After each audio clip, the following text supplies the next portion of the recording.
سلطان ملک شاہ ایران کا ایک نیک دل اور انصاف پسند بادشاہ تھا۔ ایک دفعہ کا ذکر ہے کہ وہ اصفہان کے جنگلوں میں شکار کھیل رہا تھا۔ شکار کے دوران اسے ایک گاؤں کے قریب ٹھہرنا پڑا۔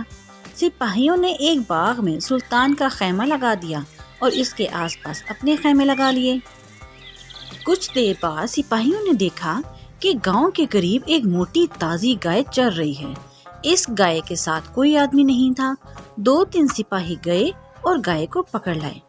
پھر انہوں نے گائے کو ذبح کیا اور اس کا گوشت بھون کر کھا گئے۔ سلطان ملک شاہ کو سپاہیوں کی اس حرکت کا کوئی علم نہ ہوا۔ وہ گائے ایک غریب بڑھیا کی تھی۔ اس کے 3 چھوٹے چھوٹے بچے تھے جو اس گائے کے دودھ سے پرورش پا رہے تھے۔ بڑھیا کو جب معلوم ہوا کہ سلطان کے سپاہیوں نے اس کی گائے ذبح کر کے کھا لی ہے تو اس نے فریاد کے لیے سلطان کے پاس جانے کی کوشش کی، لیکن سپاہیوں نے اسے سلطان کے خیمے تک نہ جانے دیا۔ وہ بیچاری مایوس ہو کر گھر واپس آ گئی۔ اگلے دن سلطان نے وہاں سے کوچ کیا۔ بڑھیا صبح سویرے ہی اس پل پر آ کھڑی ہوئی جہاں سے سلطان کی سواری گزرنی تھی۔ جب سلطان اس پل پر آیا تو بڑھیا نے آگے بڑھ کر اس کے گھوڑے کی لگام پکڑ لی اور کہنے لگی، اے سلطان، میرا انصاف یہاں کرو گے، اس پل پر یا اس پل پر؟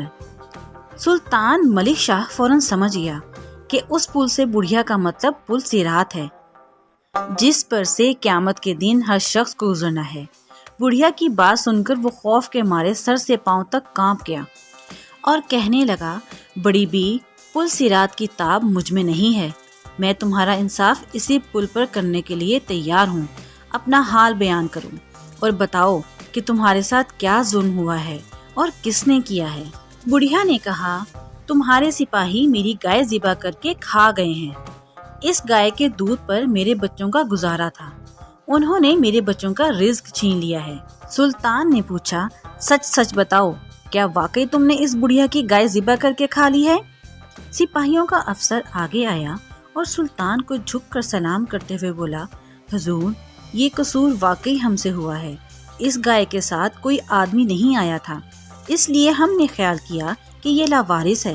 اگر ہمیں معلوم ہوتا کہ یہ گائے اس بڑھیا کی ہے تو ہم کبھی اسے ذبح نہ کرتے۔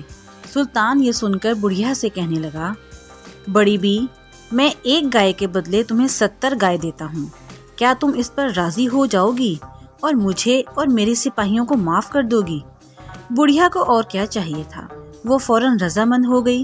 سلطان نے اسے 70 گائے دی، اس کے علاوہ اور بہت کچھ دے کر اسے خوش کیا، اور جب بڑھیا نے خوش ہو کر سلطان اور اس کے سپاہیوں کو معاف کر دیا، تب سلطان نے آگے قدم بڑھایا۔